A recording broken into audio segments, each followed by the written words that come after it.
Votre vie privée est exposée sur le net contre votre gré, des rumeurs propagées sur les réseaux sociaux nuisent à votre réputation.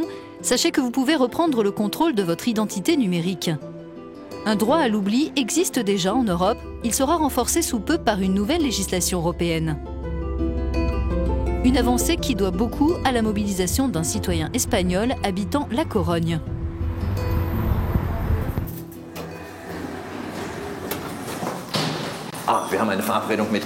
J'ai rendez-vous avec Mario, l'homme qui a mis Google à genoux. J'ai hâte d'entendre son histoire.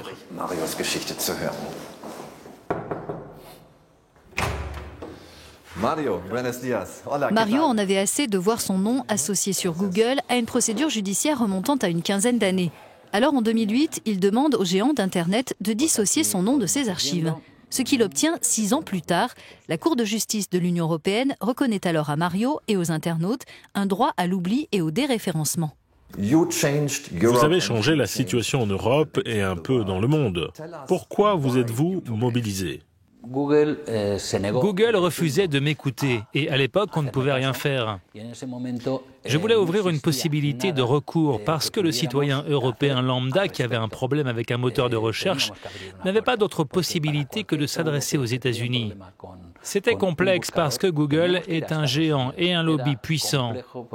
C'était pas normal la situation qu'on avait avant l'arrêt de la Cour européenne de justice. Les grandes sociétés de technologie et les moteurs de recherche se comportaient comme au Far West. Ils faisaient ce qu'ils voulaient. Une loi était vraiment nécessaire.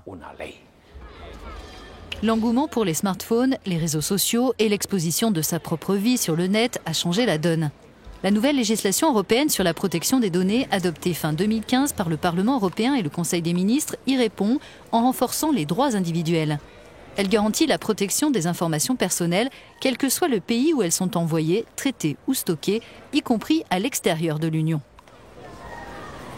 Tout citoyen peut obtenir leur suppression. À Madrid, nous rencontrons l'avocat de Mario. Selon lui, ce droit à l'oubli, tel qu'il est évoqué par la Cour de justice et par la législation européenne qui entrera en vigueur l'an prochain, peut être amélioré. Il s'applique aux individus, mais pas aux personnes publiques, une catégorie qu'il faudrait encore définir. Il ne précise pas non plus au bout de combien d'années une information est considérée comme obsolète et donc pouvant être supprimée. Dans quelle mesure la protection des données des citoyens européens sera-t-elle renforcée à partir de mai 2018 ? Avec la nouvelle législation européenne, on élargit le champ d'application du droit à l'oubli. Cela ne concerne pas seulement les moteurs de recherche, mais aussi tous les prestataires de services sur Internet. Les utilisateurs pourront s'adresser à leurs administrateurs et demander qu'ils éliminent n'importe quelle information dès l'instant qu'elle n'est pas correcte ou obsolète. En plus, ces prestataires devront se charger de vérifier que ces données ne sont pas reprises par d'autres services Internet comme les moteurs de recherche. Servicios que la hayan almacenado, como pueden ser buscadores de Internet, etc. 2 tiers des Européens disent s'inquiéter de ne pas avoir un contrôle total sur leur identité numérique. Partager des informations personnelles avec des amis est une chose, se retrouver au cœur de rumeurs invraisemblables en est une autre, en particulier dans le milieu scolaire. Les enfants comme les professeurs peuvent être pris pour cible sur le net. Des enseignants ont par exemple découvert leur visage sur des photos-montages pornographiques réalisés par leurs élèves. Martha, elle, a été victime de cyberharcèlement.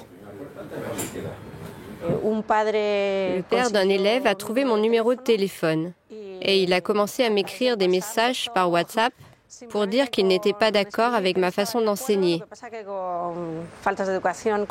Il était grossier, il m'insultait, il m'a envoyé des insultes très graves, salaces, et il a fini par me menacer. Il m'a écrit « Ne te balade pas toute seule, surveille tes arrières si tu ne veux pas qu'il t'arrive quelque chose ». Pour moi, le fait de pouvoir contrôler sur Internet mon nom, mon image, mes données, ma vie privée, c'est très très important. Chez les adolescents, le cyberharcèlement est de plus en plus fréquent. À Madrid, les psychologues de cette assistance téléphonique destinée aux enfants sont submergés d'appels de victimes. Des situations qui peuvent pousser les plus fragiles à souffrir de dépression, d'anorexie, à s'automutiler, voire à se suicider. Pour prévenir ces risques, il faut pouvoir supprimer toutes les images et les messages blessants le plus vite possible. Est-ce facile ou est-ce problématique de récupérer les contenus privés qui peuvent être ici ou là sur le web? Quand il s'agit d'images à caractère sexuel de mineurs, la suppression de ces images, normalement, se fait rapidement et de manière efficace. Mais quand il s'agit d'insultes écrites, de contenus offensants, on sent beaucoup de passivité de la part des administrateurs des réseaux sociaux. Le problème avec les adolescents mineurs, c'est qu'ils ne sont pas conscients des risques. Pour eux, c'est la norme d'exposer toute leur vie privée, leur vie intime sur les réseaux sociaux.